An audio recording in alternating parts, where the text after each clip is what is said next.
Welcome to PS 127 academy friends. இது நான் உங்கள் பிரசாந்த். நாம் இந்த வீடியோவில் என்ன பார்க்க போறோம்னா, டிஎன்பிஎஸ்சிக்கு ரொம்ப ரொம்ப இம்பார்ட்டன்ட் டாபிக்கான நீதித்துறையை பற்றி பார்க்க போகிறோம். இது 8th 10th பாலிட்டி புக்கில் இருக்கு ஃப்ரெண்ட்ஸ். இந்த வீடியோவுடைய பிடிஎஃப் லிங்க் டிஸ்கிரிப்ஷனில் கொடுத்துருக்கேன் ஃப்ரெண்ட்ஸ். இது வரைக்கும் நம்ம சேனலை சப்ஸ்கிரைப் பண்ணாதவங்க சப்ஸ்கிரைப் பண்ணிங்க. வாங்க ஃப்ரெண்ட்ஸ், வீடியோக்குள்ளே போகலாம். ஃபர்ஸ்ட், நீதித்துறை மற்றும் அதன் பணிகள் என்னன்னு பார்க்கலாம். நாட்டில் உள்ள அனைவருக்கும் சரியான நீதி கிடைப்பதை உறுதி செய்யும் அமைப்பு தான் இந்த நீதித்துறை. இதோட பணிகள் அரசு, மக்கள் மற்றும் அமைப்புகளுக்கு இடையேயான தகராறுகளை தீர்த்து வைப்பது, நீதியை நிர்வகித்தல், சட்டங்களுக்கு விளக்கம் அளித்தல், அடிப்படை உரிமைகளை பாதுகாத்தல், அரசியலமைப்பின் காவலனாக செயல்படுதல். இதெல்லாம் நீதித்துறையோட பணிகளா கருதப்படுது. அடுத்து, ஒரு நல்ல நீதித்துறை அமைய அது சுதந்திரமாகவும் நடுநிலைமையாகவும் செயல்படுவது அவசியமா. அடுத்து, நமது நீதித்துறை நிர்வாகத்திடமிருந்து சுதந்திரமாக இருக்க வேண்டும், அதே வேளையில் திறமை மிக்கதாகவும் இருக்க வேண்டும் என்பதில் அவையில் மாறுபட்ட கருத்து இருக்க முடியாது. மேலும் வினா என்னவென்றால், எப்படி இந்த இரண்டு நோக்கங்களையும் பாதுகாக்க முடியும் என்பதே ஆகும் என்றவர் அம்பேத்கர். அடுத்து, உரிமையல் சட்டம் மற்றும் குற்றவியல் சட்டத்தோட டிஃபரன்சஸ், அதாவது வேறுபாடுகள் பார்க்கலாம். பணம், சொத்து மற்றும் சமூகம் தொடர்பான பிரச்சனைகளை விசாரிப்பது உரிமையல் சட்டம். குற்றம் என வரையறுக்கும் நடத்தைகளை அல்லது செயல்களை விசாரிப்பது குற்றவியல் சட்டம். இங்க வழக்கு பதிவு செய்ய உரிமையல் நீதிமன்றத்தில் பாதிக்கப்பட்டவர்கள் ஒரு புகார் செய்தால் போதும். இங்க காவல்துறை விசாரணையுடன் முதல் தகவல் அறிக்கை பதிவு செய்வதன் மூலம் நீதிமன்றத்தில் வழக்கு பதிவு செய்யப்படுகிறது. இங்க பணம் செலுத்தும் தண்டனைகள் வழங்கப்படுகிறது. இங்க பணம் செலுத்தும் தண்டனைகள் மற்றும் சிறை தண்டனைகள் வழங்கப்படுகிறது. அடுத்து, இந்திய நீதித்துறையின் பரிணாம வளர்ச்சியை பத்தி பார்க்கலாம். இந்திய நீதித்துறையின் பரிணாம வளர்ச்சியை நாம் பண்டைய இந்தியாவில் நீதித்துறை, இடைக்கால இந்தியாவில் நீதித்துறை, நவீன இந்தியாவில் நீதித்துறைன்னு சொல்லிட்டு 3 வகையா பிரிக்கலாம். இப்ப எல்லாத்தையும் ஒன்னொன்னா பார்க்கலாம். இப்ப பண்டைய இந்தியாவில் நீதித்துறை. பண்டைய இந்தியாவில் நீதித்துறை சமயத்தோடும் தர்மத்தோடும் இணைக்கப்பட்டிருந்தது. அரசர் நீதியின் மூலாதாரமாக விளங்கினார். மனுஸ்மிருதி, நாரத ஸ்மிருதி, யக்ஞவல்கிய ஸ்மிருதி இது தனி மனித சமூக கடமைகளையும் நீதியையும் வரையறுத்த புத்தகங்கள். குலிகா நீதிமன்றம் அப்படின்னு சொல்லிட்டு ஒரு நீதிமன்றம் பண்டைய இந்தியாவில் இருந்தது. இது கணங்களின் குடியரசுகள் வஜ்ஜிக்களிடையே குற்ற வழக்குகளை விசாரிக்க அமைக்கப்பட்டது. இதுல பாத்தீங்கன்னா 8 நபர்களை கொண்ட குலிகா வாரியம் இருந்தது. இதுதான் பண்டைய இந்தியாவில் நீதித்துறை. அடுத்து, இடைக்கால இந்தியாவில் நீதித்துறை பத்தி பார்க்கலாம். பெரோஷா துக்ளக் காலத்துல பைகாயி பெரோஷாகி என்னும் உரிமையல் வழக்குகளை விசாரிக்கும் சட்ட தொகுப்பு அரபு மொழியில் எழுதப்பட்டது. பின்னர் இது பாரசீக மொழியிலும் மொழிபெயர்க்கப்பட்டு நடைமுறைப்படுத்தப்பட்டது. அடுத்து, அவுரங்கசீப் காலத்துல 1670 பட்வாயி ஆலம்கீர் என்னும் சட்ட தொகுப்பு உருவாக்கப்பட்டு பைகாயி பெரோஷாகியை மாற்றி அமைத்தது. இதுதான் இடைக்கால இந்தியாவில் நீதித்துறை. அடுத்து, நவீன கால இந்தியாவில் நீதித்துறை பத்தி பார்க்கலாம். நவீன கால இந்தியாவில் நீதித்துறை பாத்தீங்கன்னா 1727 மேயர் நீதிமன்றங்கள் அமைக்கப்பட்டது. 1773 முதல் உச்ச நீதிமன்றம் அமைக்கப்பட்டது. அடுத்து, வாரன் ஹோஸ்டிங் காலத்துல மாவட்ட நீதிமன்றங்கள் அமைக்கப்பட்டது. அப்புறம் காரன்வாலிஸ் மற்றும் வில்லியம் பெண்டிங்கோட சீர்திருத்தம் செய்யப்பட்டது. அடுத்து, 1862 உயர் நீதிமன்றங்கள் உருவாக்கப்பட்டது. அடுத்து, மெக்காலே சட்ட ஆணையம் அமைக்கப்பட்டது. அடுத்து, 1937 கூட்டாட்சி நீதிமன்றமும் அதுக்கு அடுத்து உச்ச நீதிமன்றமும் தொடங்கப்பட்டது வரைக்கும் நாம நவீன கால இந்தியாவில் நீதித்துறை பத்தி பார்க்கணும். இப்ப எல்லாத்தையும் பார்க்கலாம். முதல்ல 1827 மேயர் நீதிமன்றங்கள் மதராஸ், பம்பாய், கல்கத்தா ஆகிய இடங்கள்ல சாசன சட்டம் 1726 படி அமைக்கப்பட்டது. அதுக்கு அடுத்தது 1773 உச்ச நீதிமன்றம் கல்கத்தா வில்லியம் கோட்டையில் ஒழுங்குமுறை சட்டம் 1773 படி அமைக்கப்பட்டது. இதுல சர் எலிஜா இம்பே தான் முதல் தலைமை நீதிபதியா நியமிக்கப்பட்டார். பின்னர் 1801 மதராஸிலும் 1824 பம்பாயிலும் உச்ச நீதிமன்றங்கள் தொடங்கப்பட்டது. அடுத்து, வாரன் ஹோஸ்டிங் காலத்துல மாவட்ட நீதிமன்றங்கள். மௌஃபுசில் திவானி அதாலத் இது ஊரக மாவட்ட குடிமையல் நீதிமன்றம். இது ஊரக குடிமையல் வழக்குகளை விசாரிக்க அமைக்கப்பட்டது. இதோடைய மேல்முறையீட்டு நீதிமன்றம் பாத்தீங்கன்னா சாதர் திவானி அதாலத். அடுத்து, மௌஃபுசில் ஃபாஸ்தாரி அதாலத் இது ஊரக மாவட்ட குற்றவியல் நீதிமன்றம். இது வந்து ஊரக குற்றவியல் வழக்குகளை விசாரிக்க அமைக்கப்பட்டது. இதோடைய மேல்முறையீட்டு நீதிமன்றம் வந்து பாத்தீங்கன்னா சாதர் நிசாமத் அதாலத். இதெல்லாம் வந்து வாரன் ஹோஸ்டிங் காலத்துல அமைக்கப்பட்ட மாவட்ட நீதிமன்றங்கள். அடுத்து காரன்வாலிஸ் மற்றும் வில்லியம் பெண்டிங் வந்து இந்த நீதித்துறையில என்ன சீர்திருத்தம் பண்ணாங்கன்னு பார்க்கலாம். காரன்வாலிஸ் என்ன பண்ணாருன்னா மாஃபுசில் ஃபாசுதாரி அதாலத், அதாவது ஊரக அல்லது மாவட்ட குற்றவியல் நீதிமன்றத்தை வந்து நீக்கிவிட்டு நீதிபதிகள் ஊர் ஊராக சென்று வழக்குகளை விசாரிக்க சுற்று நீதிமன்றங்கள், அதாவது சர்க்கியூட் கோர்ட்ஸ் வந்து கல்கத்தா, டாக்கா, முர்சிதாபாத், பாட்னா ஆகிய இடங்களில் அமைத்தார். மேலும் அவர் உரிமையியல் மற்றும் குற்றவியல் நீதிமுறையை வந்து மறுசீரமைத்தார். அடுத்து வில்லியம் பெண்டிங் வந்து வராரு. வில்லியம் பெண்டிங் என்ன பண்றாருன்னா சுற்று நீதிமன்றங்களை நீக்கி அலகாபாத்தில் சாதர் திவானி அதாலத் மற்றும் சாதர் நிசாமத் அதாலத் நீதிமன்றங்களை வந்து நிறுவுறாரு. அடுத்து 1862 உயர் நீதிமன்றம் உருவாக்கும். 1862 கல்கத்தா, மதராஸ், பம்பாய் ஆகிய இடங்களில் இருந்த பழைய உச்ச நீதிமன்றங்களை ரத்து செய்து அங்கேயே உயர் நீதிமன்றங்கள் வந்து தொடங்கப்பட்டன. இதன்படி கல்கத்தா உயர் நீதிமன்றம் தான் நாட்டின் மிக பழமையான உயர் நீதிமன்றமா கருதப்படுது. ஆனா அலகாபாத் உயர் நீதிமன்றம் வந்து இந்தியாவின் மிகப்பெரிய உயர் நீதிமன்றமா கருதப்படுது. அடுத்து மெக்கலே சட்ட ஆணையம் வந்து அமைக்கப்பட்டது. இது வந்து இந்திய சட்ட தொகுப்பு என்று அழைக்கப்படுது. மெக்கலே பிரபுவின் தலைமையிலான சட்ட ஆணையம் இந்திய சட்ட தொகுப்புகளை முறைப்படுத்தி 3 சட்ட தொகுப்புகள் உருவாக்கியது. அது என்னன்னு பார்த்தோம்னா 1859 உரிமையியல் நடைமுறை சட்டம், அதாவது சிவில் ப்ரொசீஜர் கோடு. 1860 இந்திய தண்டனை சட்டம், அதாவது இந்தியன் பீனல் கோடு. 1861 குற்றவியல் நடைமுறை சட்டம், அதாவது கிரிமினல் ப்ரொசீஜர் கோடு வந்து மெக்கலே சட்ட ஆணையம் வந்து உருவாக்குச்சு. அடுத்து 1937 கூட்டாட்சி நீதிமன்றம், அதாவது பெடரல் கோர்ட்ல இருந்து சுதந்திர இந்தியாவின் உச்ச நீதிமன்றம் தொடங்கப்பட்டது வரை பார்க்கலாம்.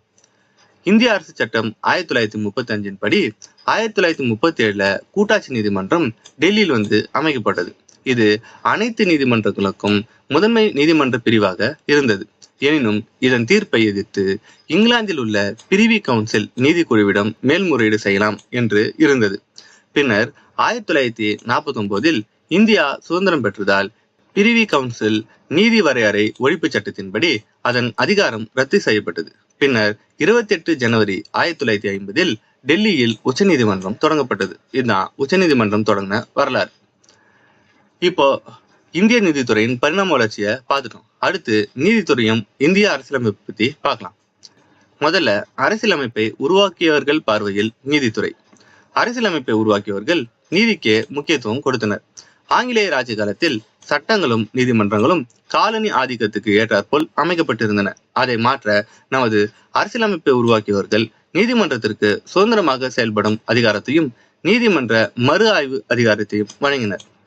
இப்போ உச்ச நீதிமன்ற நடைமுறை விதிகள் பத்தி பார்க்கலாம். ஆர்டிகல் 145 படி நீதிமன்ற பணிகள் மற்றும் விசாரணைகள் நவீன காலத்திற்கு ஏற்ப எளிமைப்படுத்தும் அதிகாரம் அளிக்கப்பட்டுள்ளது. அதன்படி 1966 உச்ச நீதிமன்ற விதிகள் வந்து உருவாக்கப்பட்டது. பின்னர் இது 2013 புதுப்பிக்கப்பட்டு புதிய உச்ச நீதிமன்ற விதிகள் வந்து தற்போது நடைமுறையில் உள்ளது. இப்போ உச்ச நீதிமன்ற நடைமுறை விதிகள் வந்து பார்த்துட்டோம். அடுத்து அரசியலமைப்பில் நீதிமன்றங்களின் அமைப்பு பத்தி பார்க்கலாம். பார்ட் 5 சாப்டர் 4, அதாவது பகுதி 5 அத்தியாயம் 4 ஒன்றிய நீதித்துறை அல்லது உச்ச நீதிமன்றம் வந்து இருக்குது.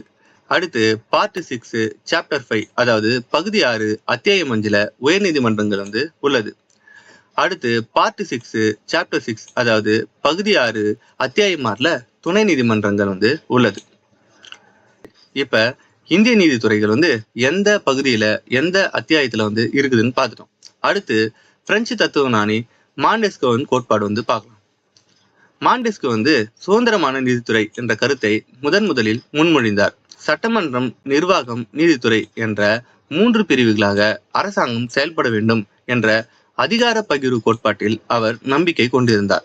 அடுத்து இந்திய நீதிமன்றங்களின் அமைப்புகள், அதாவது the structure of courts in இந்தியாவை பத்தி பார்க்கலாம். இந்திய நீதிமன்றங்கள் வந்து பாத்தீங்கன்னா 3 அடுக்கு நீதித்துறை வந்து கொண்டது. அது என்னன்னா உச்ச நீதிமன்றம், உயர் நீதிமன்றம், அப்புறம் கீழமை நீதிமன்றம் அப்படின்னு சொல்லிட்டு 3 அடுக்கு அமைப்பை கொண்டது. இப்போ ஒன்னொன்னா பார்க்கலாம்.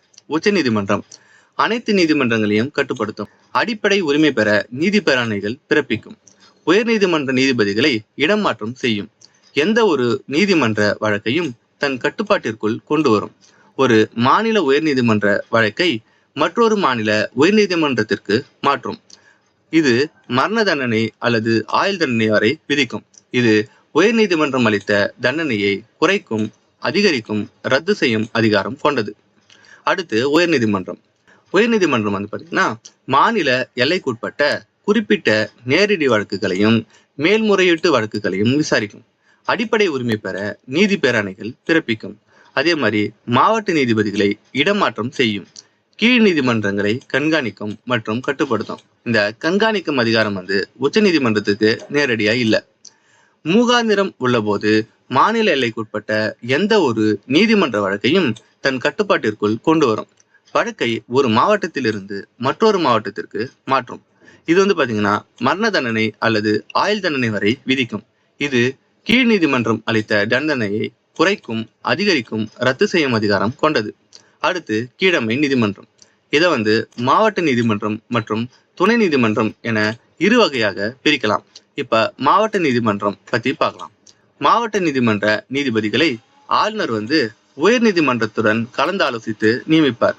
இது மாவட்ட எல்லைக்குட்பட்ட வழக்குகளையும் தனக்கு கீழ் உள்ள சிறிய நீதிமன்றங்களின் மேல்முறையீட்டு வழக்குகளையும் விசாரிக்கும். கடுமையான குற்றவியல் வழக்குகளை விசாரித்து தண்டனை வழங்கும். இது பாத்தீங்கன்னா மரண தண்டனை அல்லது ஆயுள் தண்டனை வரை விதிக்கலாம். ஆனால் அதை உயர்நீதிமன்றம் உறுதி செய்ய வேண்டும். அடுத்து துணை நீதிமன்றம். இதன் நீதிபதிகள் பாத்தீங்கன்னா நீதித்துறை நடுவர்கள் என்று அழைக்கப்படுவார்கள். இவர்களை ஆளுநர் மாநில பணியாளர் தேர்வாணையம் மற்றும் உயர் நீதிமன்றத்துடன் கலந்து ஆலோசித்து நியமிப்பார். இது கிராம, தாலுகா, நகர அளவில் காணப்படும் ஆரம்ப கட்ட நீதிமன்றங்கள். முதற்கட்ட உரிமையியல் மற்றும் குற்றவியல் வழக்குகளை இது விசாரிக்கும். 3 முதல் 7 ஆண்டுகள் வரை சிறை தண்டனை விதிக்கும் அதிகாரம் கொண்டது. இப்போ நாம 3 நீதித்துறை அடுக்கு நிலைகளை பார்த்துட்டோம். அடுத்து நீதித்துறையின் 3 முக்கிய பணிகளை பத்தி பார்க்கலாம். முதல்ல தகராறுகளை தீர்த்து வைத்தல். 2வது நீதித்துறை மறு ஆய்வு செய்தல். 3வது சட்டத்தை நிலைநாட்டுதல் மற்றும் அடிப்படை உரிமைகளை பாதுகாத்தல். இதெல்லாம் நீதித்துறையின் 3 முக்கிய பணிகள். தகராறுகளை தீர்த்து வைத்தல். சட்டம் மற்றும் ஒழுங்கை நிலைநாட்ட குடிமக்களுக்கு இடையே, குடிமக்களுக்கும் அரசுக்கும் இடையே, 2 மாநிலங்களுக்கு இடையே, மத்திய மாநில அரசுகளுக்கு இடையே எழும் பிரச்சனைகளை தீர்த்து வைக்கிறது. நீதித்துறை மறு ஆய்வு செய்தல். நாடாளுமன்றத்தில் இயற்றப்பட்ட சட்டம் அரசியலமைப்பு சட்டத்தின் அடிப்படை கட்டமைப்பை மீறும் போது நீதித்துறைக்கு அச்சட்டத்தினை அரசியலமைப்புக்கு முரணானது என அறிவிக்கும் அதிகாரம் உள்ளது. சட்டத்தை நிலைநாட்டுதல் மற்றும் அடிப்படை உரிமைகளை பாதுகாத்தல். ஒவ்வொரு குடிமகனும் தனக்கு அடிப்படை உரிமைகள் மறுக்கப்பட்டதாக நம்பும் பட்சத்தில் அவர் உச்ச நீதிமன்றத்திற்கோ அல்லது உயர் நீதிமன்றத்தையோ அணுகி தனது உரிமைகளை பாதுகாக்கலாம். இதுதான் நீதித்துறையின் 3 முக்கிய பணிகள். அடுத்து இந்தியாவில் காணப்படும் பல்வேறு நீதி அமைப்புகள் மற்றும் சிறப்பு நீதிமன்றங்கள். உச்ச நீதிமன்றம் மற்றும் உயர் நீதிமன்றம் தவிர்த்த இந்தியாவில் காணப்படும் பல்வேறு நீதி அமைப்புகள் மற்றும் சிறப்பு மன்றங்களை பத்தி பார்க்கலாம். முதல்ல மாவட்ட நீதிமன்றம், அதாவது டிஸ்ட்ரிக்ட் கோர்ட். மாவட்ட அளவில் எழும் சிவில் வழக்குகளை விசாரிப்பதுதான் இந்த மாவட்ட நீதிமன்றம். இது விவாகரத்து, நிலம், சொத்து, பண பரிவர்த்தனை, பாதுகாவலர் தொடர்பான பிரச்சனைகளை விசாரிக்கும். அடுத்து அமர்வு நீதிமன்றம், செஷன்ஸ் கோர்ட். இது மாவட்ட அளவில் எழும் குற்றவியல் வழக்குகளை விசாரிக்கும் நீதிமன்றம். கொலை, கொள்ளை, திருட்டு போன்ற வழக்குகளை இந்த அமர்வு நீதிமன்றம் விசாரிக்கும். இங்க பாத்தீங்கன்னா ஒரே நீதிபதி தான் இருப்பார். அவர் வழக்கின் தன்மையை பொறுத்து மாவட்ட நீதிபதியாகவும் அமர்வு நீதிபதியாகவும் செயல்படுவார். அடுத்து பஞ்சாயத்து நீதிமன்றம், அதாவது பஞ்சாயத்து கோர்ட். கிராம அளவில் எழும் சிறு உரிமையியல் மற்றும் குற்றவியல் வழக்குகளை விசாரிப்பது தான் இந்த பஞ்சாயத்து நீதிமன்றம். இது பாத்தீங்கன்னா கிராம தலைவர் அல்லது ஊர் பெரியவர்களால் நடத்தப்படுகிறது. இவர்களுக்கு சிறை தண்டனை விதிக்கும் அதிகாரம் கிடையாது. சிறு தொகை மட்டுமே அபராதமாக விதிக்கும் அதிகாரம் உள்ளது. பஞ்சாயத்து நீதிமன்றத்துல பாத்தீங்கன்னா நியாய பஞ்சாயத்துகள் மற்றும் கிராம நியாயாலயங்கள் மட்டுமே சட்டப்பூர்வமானவை. மற்றதெல்லாம் பாத்தீங்கன்னா சட்டப்பூர்வம் மற்றது. அடுத்து வருவாய் நீதிமன்றங்கள், த ரெவன்யூ கோர்ட். நில ஆவணங்கள் தொடர்பான வழக்குகளை விசாரிக்கும். மேலும் இது நில வருவாயை நிர்ணயித்து நில உரிமையாளர்களிடமிருந்து அதனை வசூலிக்கிறது. வருவாய் நீதிமன்றத்துக்கு எடுத்துக்காட்டு பாத்தீங்கன்னா வட்டாட்சியர் மற்றும் கோட்டாட்சியர் நீதிமன்றங்கள். அடுத்து லோக் அதாலத், அதாவது மக்கள் நீதிமன்றம். இது 1987 தொடங்கப்பட்டது. மக்களுக்கு விரைவாக நீதியை வழங்கவும் வழக்கறிஞர்கள் இன்றி பரஸ்பர ஒப்புதல் முறையில் இரு தரப்பினரின் பிரச்சனைகளை தீர்த்து வைக்க உருவாக்கப்பட்டது தான் இந்த விரைவு நீதிமன்றம். இங்கு மக்கள் பேசும் மொழியிலேயே பிரச்சனைகள் விசாரிக்கப்படுகிறது. இதுல பாத்தீங்கன்னா ஒரு ஓய்வு பெற்ற நீதிபதி, ஒரு சமூக பணியாளர், ஒரு வழக்கறிஞர் கொண்ட அமர்வு இந்த வழக்குகள்லாம் விசாரிக்கும். 1982ல ஜுனாகத் குஜராத்ல இந்தியாவின் முதல் லோக் அதாலத் நடைபெற்றது. அடுத்து விரைவு நீதிமன்றம், அதாவது ஃபாஸ்ட் ட்ராக் கோர்ட் பத்தி பார்க்கலாம். இது 2000ல தொடங்கப்பட்டது. நீண்ட காலமாக நிலுவையில் இருக்கும் கீழ் நீதிமன்ற, அதாவது மாவட்ட, அமர்வு, சார்பு, குற்றவியல் நீதிமன்ற வழக்குகளை முடிவுக்கு கொண்டு வர தோற்றுவிக்கப்பட்டது தான் இந்த விரைவு நீதிமன்றம். அடுத்து தொலைதூர சட்ட முன்னெடுப்பு, அதாவது டெலிலா இனிஷியேட்டிவ் பத்தி பார்க்கலாம். கிராமப்புற மக்களுக்கு சட்ட உதவி மற்றும் சேவைகள் வழங்குவதற்காக தொடங்கப்பட்டது தான் இந்த தொலைதூர சட்ட முன்னெடுப்பு. மத்திய சட்டம் மற்றும் நீதி அமைச்சகம், மின்னணு மற்றும் தகவல் தொழில்நுட்ப அமைச்சகம் இதை இணைந்து நடத்துகிறது. இதன் மூலம் கிராமங்களில் உள்ள சிஎஸ்சி, அதாவது காமன் சர்வீஸ் சென்டர்ல, அதாவது பொது சேவை மையங்கள்ல இருந்து வீடியோ கான்பரன்சிங் வழியாக வழக்கறிஞர்களுடன் மக்கள் சட்ட ஆலோசனை பெறலாம். அடுத்து குடும்ப நீதிமன்றம், ஃபேமிலி கோர்ட். இது 1984ல தொடங்கப்பட்டது. குழந்தை பாதுகாப்பு, மனமுறிவு, தத்தெடுப்பு, சீரார் பிரச்சனைகள் ஆகிய குடும்பம் சார்ந்த வழக்குகளை விசாரிக்கும் உரிமையல் நீதிமன்றம் தான் இந்த குடும்ப நீதிமன்றம். அடுத்து நடமாடும் நீதிமன்றம், அதாவது மொபைல் கோர்ட். கிராமப்புற மக்களின் வாழிடங்களிலேயே நீதியை வழங்க வழி செய்யும் திட்டம் தான் இந்த நடமாடும் நீதிமன்றம். இது கிராமப்புற மக்களுக்கு சட்ட விழிப்புணர்வை உருவாக்கி அவர்களது பயண செலவுகளை குறைத்து விரைவான நீதியை அளிக்கிறது. அடுத்து இ நீதிமன்றம், அதாவது இ கோர்ட். இது 2005ல தொடங்கப்பட்டது. இதன்படி அனைத்து நீதிமன்றங்களும் கணினி மயமாக்கப்பட்டு உள்ளன. இதன் மூலம் பொதுமக்கள் மற்றும் வழக்கறிஞர்கள் நேரடியாக வழக்கின் நிலை மற்றும் அடுத்த விசாரணை தேதிகளை இணைய வழியில் கட்டணமின்றி சரிபார்த்து கொள்ளலாம். அடுத்து தேசிய சட்ட சேவை அதிகாரம், அதாவது NALSA, the national legal service authority. இது 1987ல தொடங்கப்பட்டது. தேசிய சட்ட சேவை அதிகார குழு இதை உருவாக்கியது. சமூகத்தின் நலிந்த பிரிவினர்களுக்கு இலவச சட்ட உதவிகள் வழங்குவதும் பிரச்சனைகளுக்கு இணக்கமான தீர்வுக்கான லோக் அதாலத்தை ஏற்பாடு செய்வதும் இதன் பணி ஆகும். இப்போ நம்ம உச்ச நீதிமன்றம் மற்றும் உயர் நீதிமன்றம் தவிர்த்த மற்ற சிறப்பு நீதிமன்றங்களை பத்தி பார்த்துட்டோம். இப்ப உச்ச நீதிமன்றத்தை பத்தி பார்க்கலாம். முதல்ல உச்ச நீதிமன்றத்தை பத்தி பார்க்கலாம். பார்ட் 5 ஆர்டிகல் 127 147 வரைக்கும் உச்ச நீதிமன்ற அமைப்பு மற்றும் அதிகார வரம்பு பற்றி கூறுகிறது. அடுத்து நீதித்துறை அப்படின்னா என்னன்னு பார்க்கலாம். அரசாங்கத்தின் 3வது தூண் தான் நீதித்துறை. இந்தியா முழுமைக்கும் ஒற்றை அதிகார படிநிலையை கொண்டது. சட்டமன்றம் மற்றும் நிர்வாகத்துறையிடமிருந்து முற்றிலும் சுதந்திரமாக செயல்படுகிறது. அடுத்து இந்திய உச்ச நீதிமன்றத்தை பத்தி பார்க்கலாம். 28 ஜனவரி 1950ல உச்ச நீதிமன்றம் புதுடெல்லியில தொடங்கப்பட்டது. இது 1935 இந்திய அரசு சட்டத்தின்படி அமைக்கப்பட்ட கூட்டாட்சி நீதிமன்றத்திற்கு பதிலாக உருவாக்கப்பட்டது. இது பாத்தீங்கன்னா அரசியலமைப்பு சட்டத்தின் பாதுகாவலன் மற்றும் இறுதி மேல்முறையீட்டு நீதிமன்றம் என்றும் அழைக்கப்படுகிறது. அடுத்து உச்ச நீதிமன்ற நீதிபதிகள் நியமனம், தகுதிகள், ஓய்வு மற்றும் பதவி நீக்கம் மற்றும் அமர்வுகள் பத்தி பார்க்கலாம். முதல்ல உச்ச நீதிமன்ற நீதிபதிகள் நியமனம். குடியரசுத் தலைவர் தான் உச்ச நீதிமன்றத்தின் தலைமை நீதிபதியை நியமிக்கிறார். மற்ற நீதிபதிகளை பாத்தீங்கன்னா குடியரசுத் தலைவர் தான் தலைமை நீதிபதியின் தலைமையிலான மூத்த நீதிபதிகள் குழு பரிந்துரையின் பேரில் நியமிக்கிறார். அடுத்து உச்ச நீதிமன்ற நீதிபதியின் தகுதிகள். அவர் இந்திய குடிமகனாக இருக்க வேண்டும். உயர் நீதிமன்றத்தில் 5 ஆண்டுகள் நீதிபதியாக பணியாற்றி இருக்க வேண்டும், அல்லது 10 ஆண்டுகள் வழக்கறிஞராக பணியாற்றி இருக்க வேண்டும், அல்லது குடியரசுத் தலைவர் பார்வையில் புகழ்பெற்ற சட்ட நிபுணராக, அதாவது டிஸ்டிங்விஷ்டு ஜூரிஸ்டாக இருக்க வேண்டும். அடுத்து உச்ச நீதிமன்ற நீதிபதியின் ஓய்வு பெறும் வயது பாத்தீங்கன்னா 65. அடுத்து உச்ச நீதிமன்ற நீதிபதியோட பதவி நீக்கத்தை பத்தி பார்க்கலாம். குடியரசுத் தலைவரிடம் உச்ச நீதிமன்ற நீதிபதிகள் தங்கள் பதவி விலகல் கடிதத்தை அளித்து பதவி விலகலாம். மற்றபடி நாடாளுமன்ற கண்டன தீர்மானம், அதாவது இம்பீச்மெண்ட் மூலம் மட்டுமே உச்ச நீதிமன்ற நீதிபதிகளை பதவியிலிருந்து குடியரசுத் தலைவர் நீக்க முடியும். அடுத்து உச்ச நீதிமன்ற நீதிபதிகளுடைய அமர்வுகள்.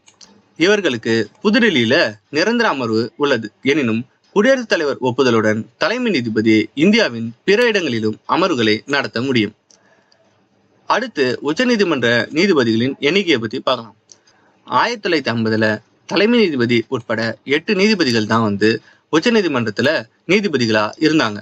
தற்போது 2026 படி 1+37 நீதிபதிகள் வந்து இருக்கிறாங்க. தற்காலிக அடிப்படையில, அதாவது ஹட்ஹாக் பேசிஸ்ல தேவைக்கேற்ப தற்காலிக நீதிபதிகளை வந்து நியமிக்கவும் அரசியலமைப்பு வந்து வழிவகை செய்துள்ளது. ஆனால் உயர் நீதிமன்றத்திற்கு தற்காலிக நீதிபதிகள் நியமனம் 2 ஆண்டுகளுக்கு மிகாமல் இருக்க வேண்டும். உச்ச நீதிமன்றத்துடைய அதிகாரம் மற்றும் பணிகளை பத்தி பார்க்கலாம். இது வந்து பாத்தீங்கன்னா தனக்கே உரிய நீதி வரையறை, மேல்முறையீட்டு நீதி வரையறை, ஆலோசனை நீதி வரையறை, நீதி புனராய்வு, நீதி பேராணை அதிகார வரம்பு, ஆவணங்கள் பாதுகாப்பு பெட்டகம், சிறப்பு அதிகாரம், இதர நீதி வரையறை அப்படின்னு சொல்லிட்டு பல்வேறு விதமா இதோடைய அதிகாரங்கள் மற்றும் பணிகளை வந்து பிரிக்கலாம். முதல்ல தனக்கே உரிய நீதி வரையறை அல்லது முதன்மை அதிகார வரம்பு, இதை வந்து ஒரிஜினல் ஜூரிஸ்டிக்ஷன் சொல்லிட்டு சொல்லுவாங்க. இது வந்து கீழ்கண்ட வழக்குகளை நேரடியாக விசாரிக்கும் அதிகாரம் கொண்டது. அது என்னன்னு சொல்லிட்டு பார்க்கலாம். முதல்ல மத்திய அரசுக்கும் ஒன்று அல்லது ஒன்றுக்கு மேற்பட்ட மாநிலங்களுக்கும் இடையிலான சிக்கல்களை தீர்த்து வைப்பது. அப்புறம் 2 அல்லது அதற்கு மேற்பட்ட மாநிலங்களுக்கு இடையிலான எல்லை அல்லது நதிநீர் சிக்கலை தீர்த்து வைப்பது. அடுத்து குடிமக்களின் அடிப்படை உரிமைகளை பாதுகாப்பதற்காக நீதி பேராணைகள் வந்து பிறப்பிப்பது. இதெல்லாம் வந்து பாத்தீங்கன்னா உச்சநீதிமன்றத்துடைய தனக்கே உரிய நீதி வரையறை. அடுத்து மேல்முறையீட்டு நீதி வரையறை, அதாவது அப்ளீட் ஜூரிஸ்டிக்ஷன் சொல்லிட்டு சொல்லுவாங்க.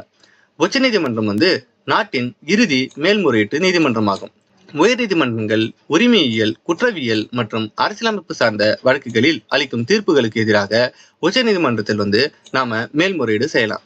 இதற்கு இந்த வழக்கு உச்சநீதிமன்றத்தில் மேல்முறையீடு செய்ய தகுதியானது, இதில் முக்கியமான சட்டப்பிரிவு அடங்கியுள்ளது என்று உயர்நீதிமன்றம் சான்றளிக்க வேண்டும். அப்பதான் இங்க மேல்முறையீடு செய்ய முடியும். அடுத்து ஆலோசனை நீதி வரையறை, அதாவது அட்வைசரி ஜூரிஸ்டிக்ஷன்.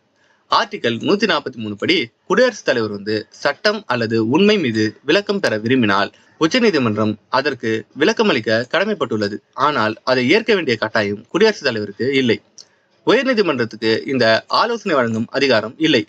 ஆனால் 2 நீதிமன்றங்களுக்குமே அரசியலமைப்பு சட்ட விளக்கம் அளிக்க அதிகாரம் உள்ளது. அடுத்து நீதி புனராய்வு அதிகாரம், ஜுடிஷியல் ரிவ்யூ. அரசாங்கத்தால் இயற்றப்பட்ட ஒரு சட்டம் அரசியலமைப்புக்கு எதிரானதாக இருந்தால் அச்சட்டத்தை அரசியலமைப்புக்கு முரணானது, அதாவது அன்கான்ஸ்டிடியூஷனல் என்று அறிவிக்கும் அதிகாரம் நீதித்துறைக்கு உண்டு. உச்சநீதிமன்றம் இந்த அதிகாரத்தை பின்வரும் சூழல்களில் பயன்படுத்தலாம். அதாவது எதுக்கு அப்படின்னு பார்த்தோம்னா, மத்திய மாநிலங்களுக்கு இடையில் பிரச்சனை எழும்போது இந்த அதிகாரம் உயர் நீதிமன்றத்துக்கு இல்லை. அடுத்து அரசியலமைப்பு சட்டத்தில் சந்தேகம், கருத்து வேற்றுமை எழும்போது. அடுத்து அடிப்படை உரிமைகள் பாதுகாக்கும் போது. அடுத்து நாடாளுமன்றம் அல்லது சட்டமன்றம் இயற்றும் சட்டங்கள் அரசியலமைப்புக்கு எதிராக இருக்கும்போது. அப்பெல்லாம் வந்து இந்த நீதி புனராய்வு அதிகாரத்தை உச்ச நீதிமன்றம் வந்து பயன்படுத்தும். அடுத்து நீதி பேராணை அதிகார வரம்பு, அதாவது ரிட் ஜூரிஸ்டிக்ஷன். ஆர்டிகல் 32 படி அடிப்படை உரிமைகள் பாதுகாக்க உச்ச நீதிமன்றம் வந்து நீதி பேராணைகள் வெளியிட அதிகாரம் கொண்டுள்ளது.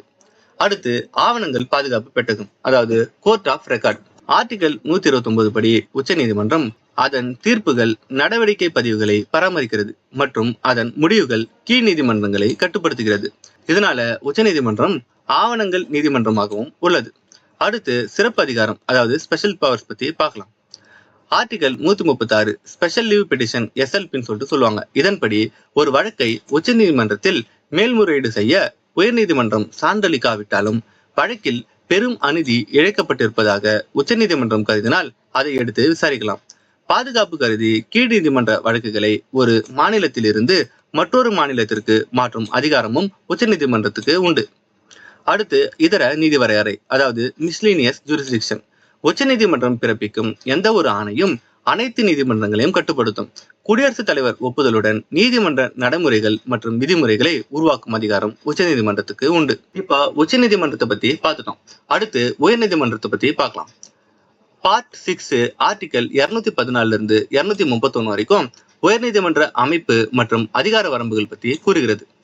அடுத்து சமநீதி கண்ட சோழன் சிலை. இது வந்து பாத்தீங்கன்னா நம்ம சென்னை உயர்நீதிமன்ற வளாகத்துல அமைக்கப்பட்டுள்ளது. அடுத்து உயர்நீதிமன்றத்தின் வரலாறு.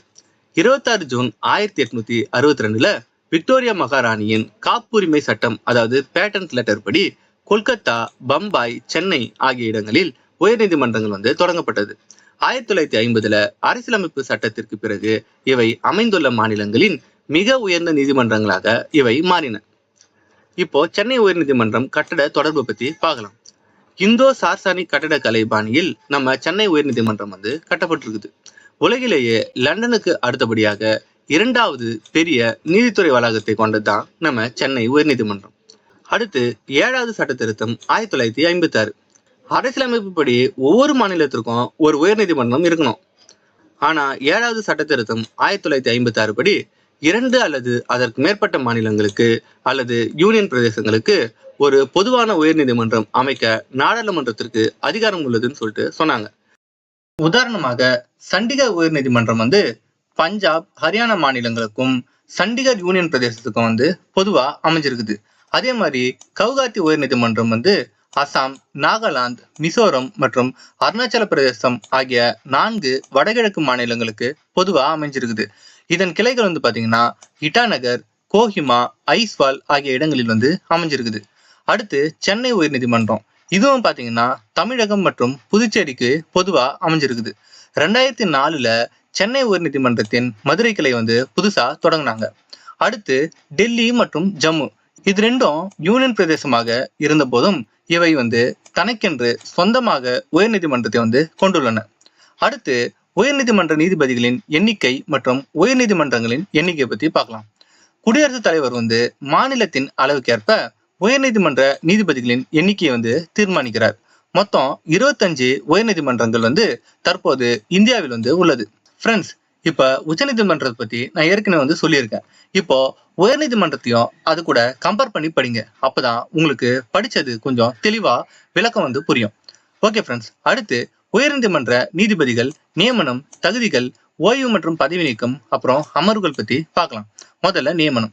குடியரசுத் தலைவர் வந்து உயர்நீதிமன்ற தலைமை நீதிபதிய இந்திய தலைமை நீதிபதி மற்றும் சம்பந்தப்பட்ட மாநில ஆளுநரை கலந்து ஆலோசித்து நியமிக்கிறார். மற்ற நீதிபதிகளையும் குடியரசுத் தலைவர் தான் வந்து இந்திய தலைமை நீதிபதி, சம்பந்தப்பட்ட மாநில ஆளுநர் மற்றும் உயர்நீதிமன்ற தலைமை நீதிபதியை வந்து கலந்து ஆலோசித்து நியமிக்கிறாரு. அடுத்து உயர்நீதிமன்ற நீதிபதிகளுடைய தகுதிகள் பத்தி பார்க்கலாம். அவர் வந்து இந்திய குடிமகனாக இருக்க வேண்டும். ஏதேனும் நீதிமன்றத்தில் 10 ஆண்டுகள் நீதிபதியாக பணியாற்றி இருக்க வேண்டும் அல்லது 10 ஆண்டுகள் வந்து வழக்கறிஞராக பணியாற்றி இருக்க வேண்டும். ஆனா குடியரசுத் தலைவர் பார்வையில் வந்து அவர் புகழ்பெற்ற சட்ட நிபுணராக இருக்க வேண்டும் என்ற அவசியம் வந்து கிடையாது. அடுத்து உயர்நீதிமன்ற நீதிபதிகளின் ஓய்வு பெறும் வயது வந்து பாத்தீங்கன்னா 62 வயது. அடுத்து உயர்நீதிமன்ற நீதிபதியோடைய பதவி நீக்கம் எப்படி நடக்கும்னு பார்க்கலாம். குடியரசுத் தலைவரிடம் உயர்நீதிமன்ற நீதிபதிகள் தங்கள் பதவி விலகல் கடிதத்தை அளித்து பதவி வந்து விலகலாம். மற்றபடி நாடாளுமன்ற கண்டன தீர்மானம், அதாவது இம்பீச்மெண்ட் மூலம் மட்டுமே உயர்நீதிமன்ற நீதிபதிகளை பதவியிலிருந்து குடியரசுத் தலைவர் வந்து நீக்க முடியும். அடுத்து உயர்நீதிமன்றத்தின் அமர்வுகள் பத்தி பார்க்கலாம். ஒவ்வொரு மாநிலத்தின் தலைமையகத்தில் நீதிபதிகளின் நிரந்தர அமர்வு வந்து இருக்கும். கூடுதல் அமர்வு வந்து அதன் கிளைகளில் வந்து இருக்கும். எனினும் அதன் அமர்வை மாநிலத்தின் ஏதேனும் ஒரு இடத்தில் அமைக்க நாடாளுமன்ற சட்டம் வந்து தேவை. அடுத்து உயர்நீதிமன்ற அதிகாரங்கள் மற்றும் பணிகள், அதாவது the powers and functions of high court பத்தி பார்க்கலாம். இது வந்து தனக்கே உரிய நீதி வரையறை, மேல்முறையீட்டு நீதி வரையறை, நீதி புனராய்வு, நீதி பேராணை அதிகார வரம்பு, ஆவணங்கள் பாதுகாப்பு பெட்டகம், சிறப்பு அதிகாரம், இதர நீதி வரையறை, மேற்பார்வை நீதி வரையறை அப்படின்னு சொல்லிட்டு உயர்நீதிமன்றத்துடைய அதிகாரம் மற்றும் பணிகளை வந்து பல வகையா பிரிக்கிறாங்க. இப்போ எல்லாத்தையும் ஒன்னொன்னா பார்க்கலாம். முதல்ல தனக்கே உரிய நீதி வரையறை அல்லது முதன்மை அதிகார வரம்பு, அதாவது ஒரிஜினல் ஜூரிஸ்டிக்ஷன். சென்னை, மும்பை, கொல்கத்தா மாகாண உயர்நீதிமன்றங்கள் மட்டுமே கீழ்கண்ட அனைத்து நேரடியாக தொடுக்கும் வழக்குகளையும் மேல்முறையீட்டு வழக்குகளையும் விசாரிக்கும் அதிகாரம் கொண்டுள்ளது. அதாவது அது என்னன்னா, தேர்தல், கப்பல் போக்குவரத்து, உயில், திருமணம், நீதிமன்ற அவமதிப்பு வழக்குகளையும் மற்றும் பல லட்சம் அல்லது கோடிகள் மதிப்புடைய சிவில் வழக்குகளையும் நேரடியாக விசாரிக்கும். ஆனால் குற்றவியல் வழக்குகளை நேரடியாக விசாரிக்காது. இது வந்து புக்ல வந்து பாத்தீங்கன்னா 2000 ரூபாய்க்கு மேல் உள்ள சிவில் வழக்குகளை வந்து விசாரிக்கும்னு சொல்லிட்டு போட்டிருக்காங்க. இது வந்து ஓல்டு இன்ஃபர்மேஷன்.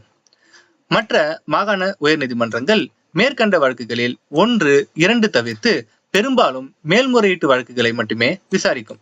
அடுத்து மேல்முறையீட்டு நீதி வரையறை, அதாவது அப்பலேட் ஜூரிஸ்டிக்ஷன். மாவட்ட அல்லது கீழ் நீதிமன்றங்களின் உரிமையியல், குற்றவியல் மற்றும் அரசியலமைப்பு சார்ந்த வழக்குகளில் அளிக்கும் தீர்ப்புகளுக்கு எதிராக உயர்நீதிமன்றத்தில் மேல்முறையீடு செய்யலாம். ராணுவ நீதிமன்றங்களின் தீர்ப்புகளை உயர்நீதிமன்றம் மேல்முறையீடு செய்ய முடியாது. இதுதான் உயர்நீதிமன்றத்தோட மேல்முறையீட்டு நீதி வரையறை. அடுத்து நீதி புனராய்வு, அதாவது ஜுடிஷியல் ரெவியூன்னு சொல்லுவாங்க. மாநில அரசாங்கத்தால் இயற்றப்படும் சட்டம் அல்லது தனது எல்லைக்குட்பட்ட மத்திய அரசு சட்டம் அரசியலமைப்புக்கு எதிரானதாக இருந்தால் அதை அரசியலமைப்புக்கு முரணானது, அதாவது அன்கான்ஸ்டிடியூஷனல் என்று அறிவிக்கும் அதிகாரம் உயர்நீதிமன்றத்துக்கு உள்ளது.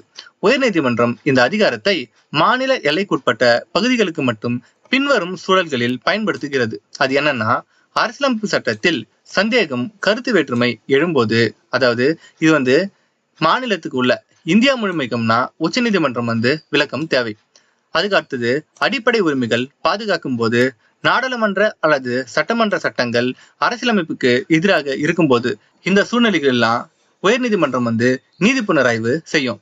அடுத்து நீதி பேராணை அதிகார வரம்பு. ஆர்டிகல் 226 படி அடிப்படை உரிமைகள் பாதுகாக்க உயர்நீதிமன்றம் நீதி பேராணைகள் வெளியிட அதிகாரம் கொண்டுள்ளது. அடுத்து ஆவணங்கள் பாதுகாப்பு பெட்டகம், அதாவது கோர்ட் ஆஃப் ரெக்கார்ட்ஸ். ஆர்டிகல் 215 படி உயர்நீதிமன்றம் அதன் தீர்ப்புகள், நடவடிக்கை பதிவுகளை பராமரிக்கிறது மற்றும் அதன் முடிவுகள் கீழ் நீதிமன்றங்களை கட்டுப்படுத்துகிறது. உயர்நீதிமன்றம் இதனால ஆவணங்கள் நீதிமன்றமாகவும் உள்ளது. அடுத்து சிறப்பு அதிகாரம், அதாவது ஸ்பெஷல் பவர்ஸ். பாதுகாப்பு கருதி கீழ் நீதிமன்ற வழக்குகளை ஒரு மாவட்டத்திலிருந்து மற்றொரு மாவட்டத்திற்கு மாற்றும் அதிகாரம் உயர்நீதிமன்றத்துக்கு உள்ளது. இதுதான் உயர்நீதிமன்றத்தோட சிறப்பு அதிகாரம். அடுத்து இதர நீதி வரையறை, அதாவது மிஸ்லினியஸ் ஜூரிஸ்டிக்ஷன். உயர்நீதிமன்றம் பிறப்பிக்கும் எந்த ஒரு ஆணையையும் அந்த மாநிலத்தின் அனைத்து கீழ் நீதிமன்றங்களையும் கட்டுப்படுத்தும். ஆளுநர் ஒப்புதலுடன் நீதிமன்ற நடைமுறைகள் மற்றும் விதிமுறைகளை உருவாக்கும் அதிகாரம் உயர்நீதிமன்றத்துக்கு உள்ளது. அடுத்து உயர்நீதிமன்றத்தோட மேற்பார்வை நீதி வரையறை, அதாவது சூப்பர்வைசரி ஜூரிஸ்டிக்ஷன் பத்தி பார்க்கலாம். உயர்நீதிமன்றத்திற்கு ராணுவ நீதிமன்றங்கள் தவிர சார்பு நீதிமன்றங்கள் தீர்ப்பாயங்களோட தினசரி பணிகளை மேற்பார்வையிடும் அதிகாரம் உள்ளது. இந்த மேற்பார்வை அதிகாரம் உச்ச நீதிமன்றத்துக்கு நேரடியா கிடையாது. உயர்நீதிமன்றத்தின் சில மேற்பார்வை அதிகாரத்தை பத்தி பார்க்கலாம். முதல்ல அறிக்கை கோருதல். கீழ் நீதிமன்ற வழக்குகளின் நிலை குறித்து அறிக்கை கோரும். அவ்வழக்கில் சட்ட முகாந்திரம் இருந்தால் தானே அவ்வழக்கை எடுத்து விசாரிக்கும். அடுத்து பதிவேடுகள். கீழ் நீதிமன்றங்களில் நிர்ணயிக்கப்பட்ட முறைகளில் படிவங்கள், புத்தகங்கள், பதவிகள், கணக்குகளை பராமரிக்க உயர்நீதிமன்றம் உத்தரவிடுகிறது. அடுத்து கட்டணங்கள் நிர்ணயித்தல், அதாவது ஆளுநர் ஒப்புதலுடன் கீழ் நீதிமன்ற ஊழியர்கள், ஷெரீப்புகள், எழுத்தர்கள், சட்ட வல்லுநர்களுக்கான கட்டண அட்டவணையை உயர்நீதிமன்றம் நிர்ணயம் செய்கிறது. இதுல இருந்து நாம உயர்நீதிமன்றம் அப்படின்னா என்னன்னு பார்த்துட்டோம். அடுத்து பொதுநல வழக்கு, அதாவது பப்ளிக் இன்ட்ரெஸ்ட் லிட்டிகேஷன். பொதுநல வழக்கு, பப்ளிக் இன்ட்ரெஸ்ட் லிட்டிகேஷன் அப்படின்னா என்னன்னா, பொதுநலனை பாதுகாக்க நீதிமன்றத்தில் தொடரப்படும் வழக்கு பொதுநல வழக்கு. இதுல பாத்தீங்கன்னா பாதிக்கப்பட்டவரே வர வேண்டும் என்ற அவசியம் இல்லை. பொதுநலன் விரும்பும் யார் வேண்டுமானாலும் ஒரு புகார் கடிதம் மூலம் உச்சநீதிமன்றம் அல்லது உயர்நீதிமன்றத்தின் கவனத்திற்கு கொண்டு செல்ல முடியும். அடிப்படை மனித உரிமை மீறல்கள், சமய உரிமைகள், மாசுபாடு, சாலை பாதுகாப்பு ஆகியவற்றிற்காக யார் வேண்டுமானாலும் பொதுநல வழக்கை தொடரலாம். உச்ச நீதிமன்றம் தான் பொதுநல வழக்கு முறையை முதலா அறிமுகம் செய்தது. இது யாருடைய காலத்துல அறிமுகம் செஞ்சது அப்படின்னு பாத்தீங்கன்னா, நீதிபதிகள் BN பகவதி மற்றும் VR கிருஷ்ணய்யர் காலத்தில் அறிமுகம் செய்யப்பட்டது. அடுத்து பொதுநல வழக்கு இந்திய நீதித்துறைக்கு ஒரு புதிதான ஒன்றுன்னு சொல்லப்படுது. இதுல இருந்து நாம பொதுநல வழக்கு, அதாவது பப்ளிக் இன்ட்ரெஸ்ட் லிட்டிகேஷன் பத்தி பார்த்துட்டோம். ஃப்ரெண்ட்ஸ், நாம இந்திய நீதித்துறை பத்தி ஒரே வீடியோல பார்த்துட்டோம். இந்த வீடியோ உங்களுக்கு பிடிச்சிருந்தா லைக் பண்ணுங்க, ஷேர் பண்ணுங்க, சப்ஸ்கிரைப் பண்ணுங்க, பக்கத்துல இருக்க பெல் ஐக்கானும் கிளிக் பண்ணுங்க. மறக்காம படிச்சுட்டு இருக்கிற உங்க ஃப்ரெண்ட்ஸுக்கும் ஷேர் பண்ணுங்க. இந்த வீடியோடைய PDF லிங்க் உங்களுக்கு ரொம்ப யூஸ்ஃபுல்லா இருக்கும் ஃப்ரெண்ட்ஸ். ஓகே ஃப்ரெண்ட்ஸ், நாம அடுத்த வீடியோல பார்க்கலாம்.